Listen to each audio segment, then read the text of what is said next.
Hello students, कैसे हो आप सब बढ़िया, फिट फाट, बिल्कुल सब ठीक ठाक है ना। तो आइए, जब सब कुछ बढ़िया है तो कुछ पढ़ाई की बात हो जाए और बढ़िया तरीके से मज़े में हंसते हंसते हो जाए। तो देखिए, आपको मैंने कोलाइड के बारे में बताया। आपको याद है पिछले वाले वीडियो में हमने आपको क्या पढ़ाया था? नहीं याद है? अरे एकदम डेफिनेटली याद होगा भाई, एकदम निश्चित याद होगा। हमने आपको बताया कोलाइडी विलयन बनाने की विधियां और विशेषकर द्रव विरागी कोलाइडी विलयन बनाने की विधियां। अब अगला टॉपिक क्या बचता है?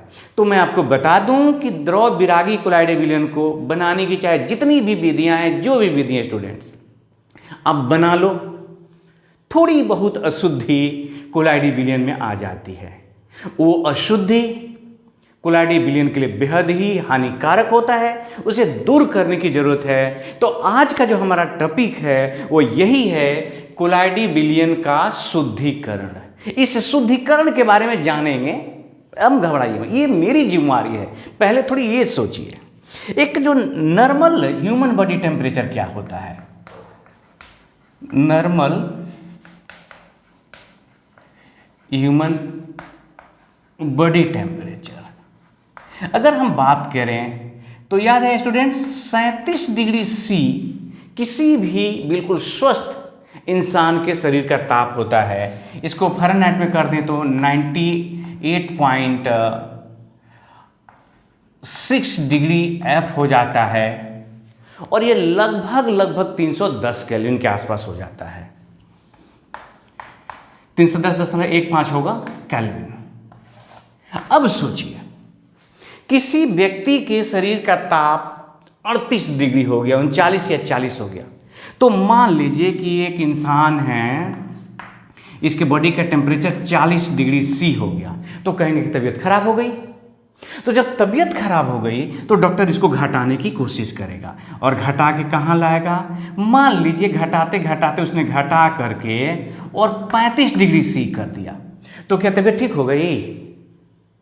बिल्कुल नहीं, इसकी फिर तबीयत खराब हो गई। कहाँ पर रोक देना था इसको?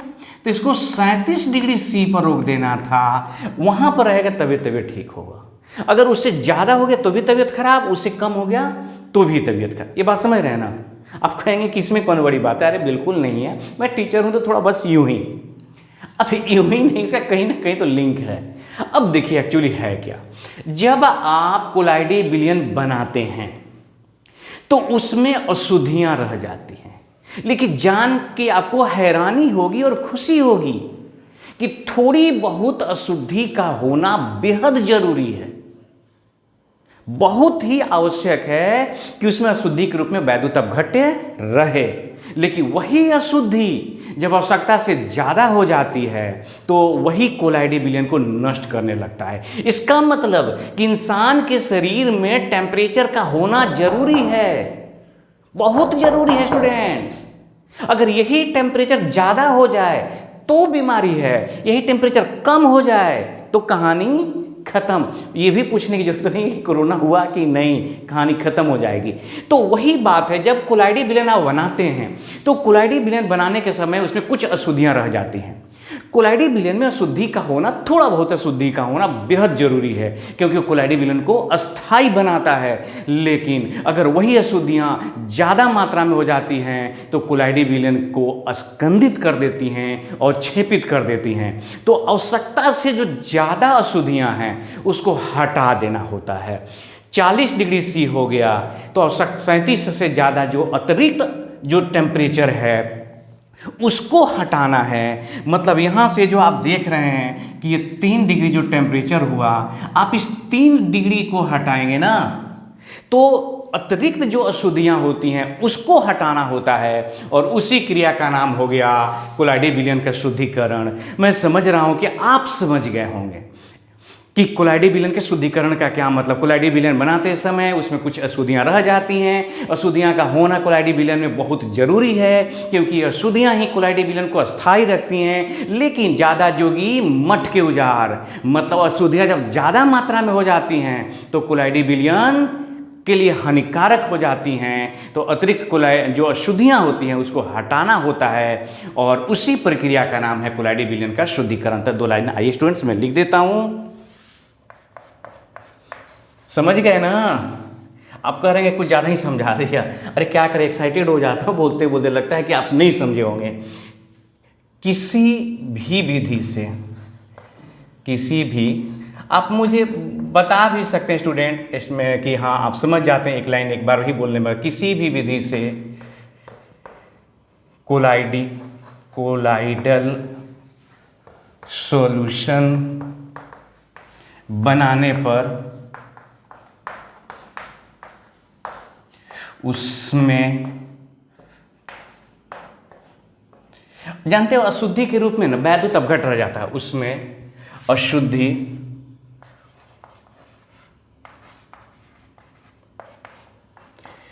के रूप में वैद्युत अपघट या अन्य अशुद्धियां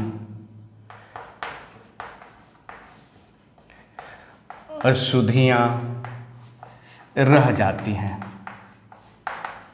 ये तो बात हो कि अशुद्धियां रह जाती हैं, लेकिन क्या होना जरूरी है ना? इन अशुद्धियों का, फिर से लिख रहे हैं, बहुत छोटा वीडियो बनने वाला है आज, थोड़ा मैं जल्दी में हूँ। इन अशुद्धियों का थोड़ी मात्रा में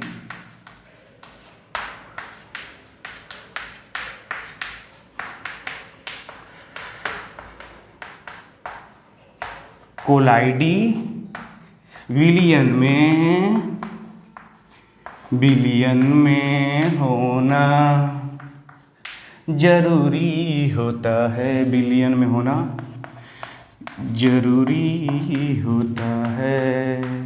क्यों जरूरी होता है स्टूडेंट्स? क्योंकि यही तो अस्थाई बनाती है ना, क्योंकि ये विलयन को स्टेबल बनाते हैं। अच्छा, विलयन का मतलब कोलाइडी विलयन, यहां पर मैं लिख देता हूं अब, कोलाइडल सॉल्यूशन, कोलाइडी विलयन को स्टेबल बनाते हैं।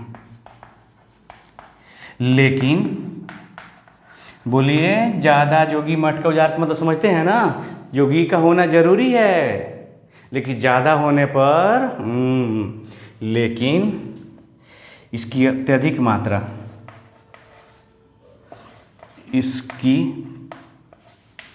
इसकी माना शुद्धि की अधिक मात्रा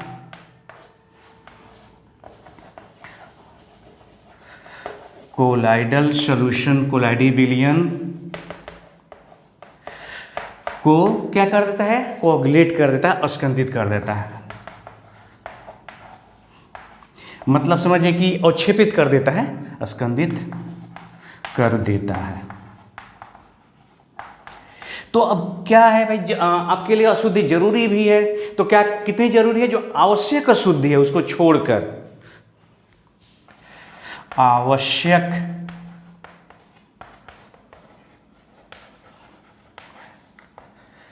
अशुद्धि की मात्रा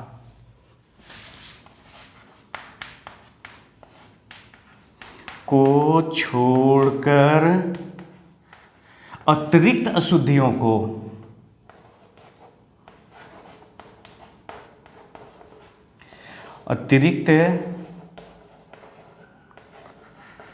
अशुद्धियों को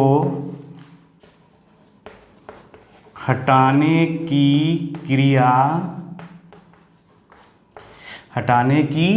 क्या कहलाता है? क्रिया प्यूरिफिकेशन ऑफ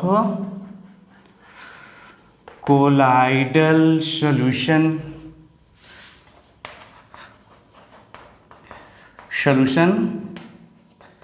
कहलाता है। अब देखिए स्टूडेंट्स, आप समझ गए ना, इसमें कुछ नहीं है, आप मोटा मोटी बात समझ गए होंगे। हाँ, ये थोड़ा सा मैं बता दूं कि अलग से चीज़ है, अब देखिए, कोलाइडी विलयन को शुद्ध करने के लिए कई तरीके हैं। उसमें से मैं आज केवल एक तरीका और बहुत छोटा, बहुत ही प्यारा तरीका की चर्चा करूंगा। बाकी जो मेथड है उसके बारे में बाद में। आज थोड़ी मैं जल्दी में हूं, तो आप इतना नोट करिए, फिर आते हैं।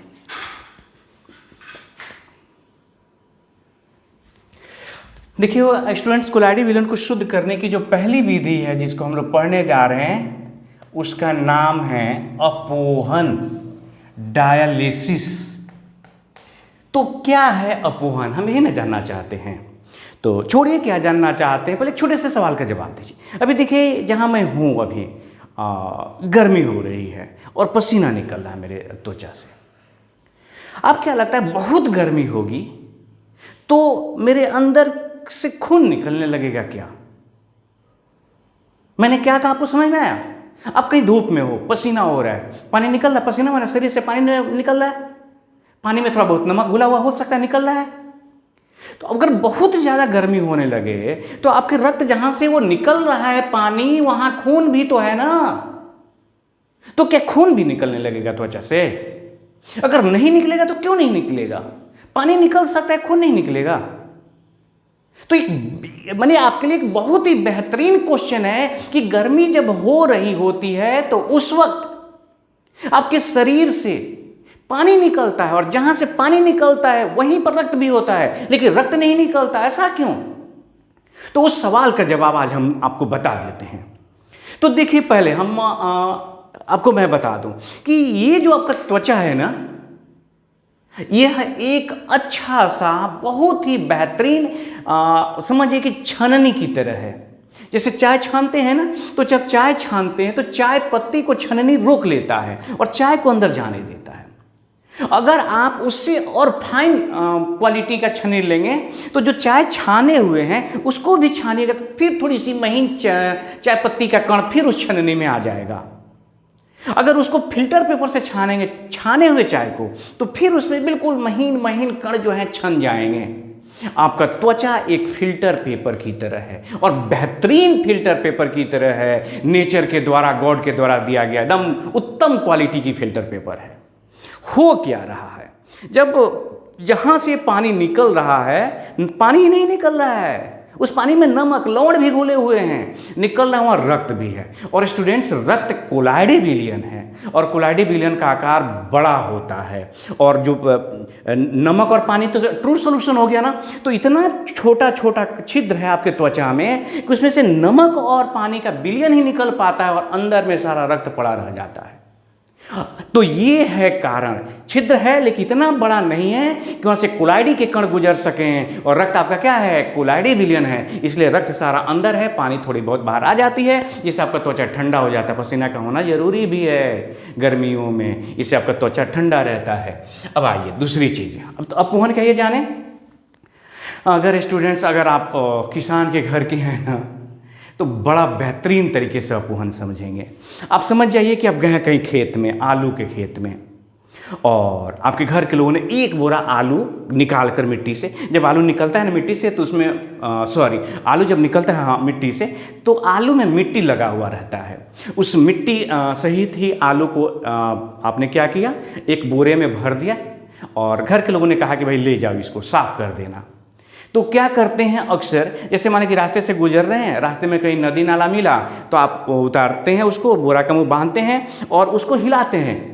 तो आपको पता है कि आलू का आकार बड़ा बड़ा, और जो चट्टी है उसमें बहुत ही महीन छिद्र है, तो पानी अंदर घुसेगा और पानी घुस के मिट्टी को गला देगा, और गला देगा तो सारा मिट्टी कहाँ चला जाएगा, पानी के साथ बह जाएगा और शुद्ध स्वच्छ आलू आपके बोरे में रह जाएगा।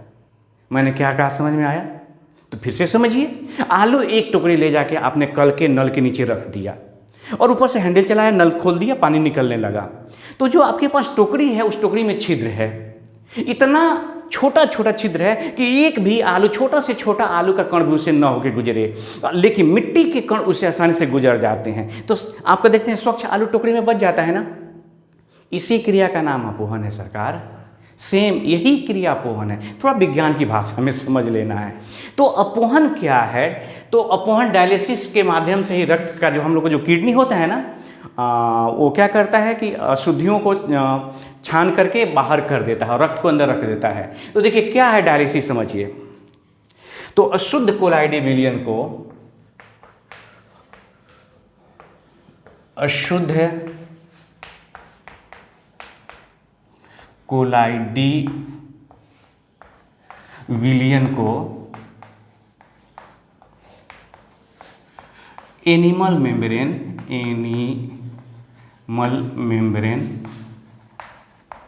आपका मेम्ब्रेन, इसको आप जानते हो झिल्ली कह सकते हैं, एनिमल मेम्ब्रेन में भर लिया जाता है, लिया जाता है। और भी बहुत सारा मेम्ब्रेन हो सकता है, लिया जाता है। उसके बाद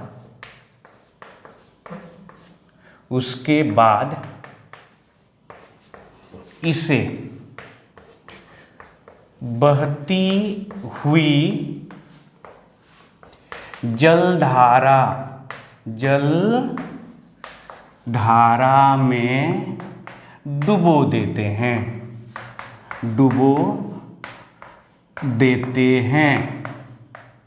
जिससे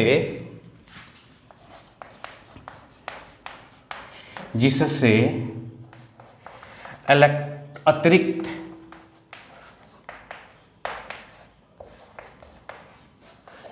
इलेक्ट्रोलाइट और अन्य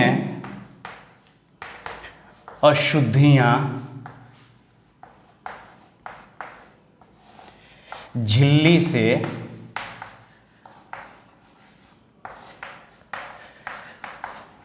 होकर जल के साथ बह जाती हैं, जल के साथ बह जाती हैं और शुद्ध कोलाइडल सॉल्यूशन एनिमल मेम्ब्रेन के थैला, एक बना लिख दें, अशुद्ध कोलाइडी विलयन को एनिमल मेम्ब्रेन के थैले में भर लिया जाता है, कि एक थैला जैसा बना लेते हैं, थैले में भर लिया जाता है, कोलाइडी विलयन थैले में रह जाता है, थैले में शेष रह जाता है। इस विधि को अपोहन कहते हैं। इस विधि को अपोहन कहते हैं तथा एनिमल मेम्ब्रेन को अपोहक कहते हैं तथा उपयोग में आने वाले झिल्ली को, मेम्ब्रेन को अपोहक कहते हैं। इसे स्टूडेंट्स आप जब तक एक चित्र के माध्यम से नहीं देखिएगा कंप्लीट नहीं समझ में आएगा हमने क्या कहा। आपको चित्र बना रहा हूँ, उसी से मैं समझा रहा हूँ। यहाँ देखिए, हमने कहा कि एक थैला लेंगे और इस थैले में अशुद्ध कोलाइडी, ये थैला है, ये कहेंगे भाई ये कौन थैला है, तो आप मान लीजिए कि ये थैला ही है। इस थैले में अशुद्ध कोलाइडी विलयन भरा हुआ है।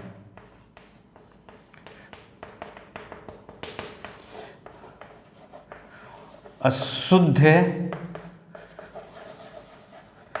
कोलाइडल सॉल्यूशन है।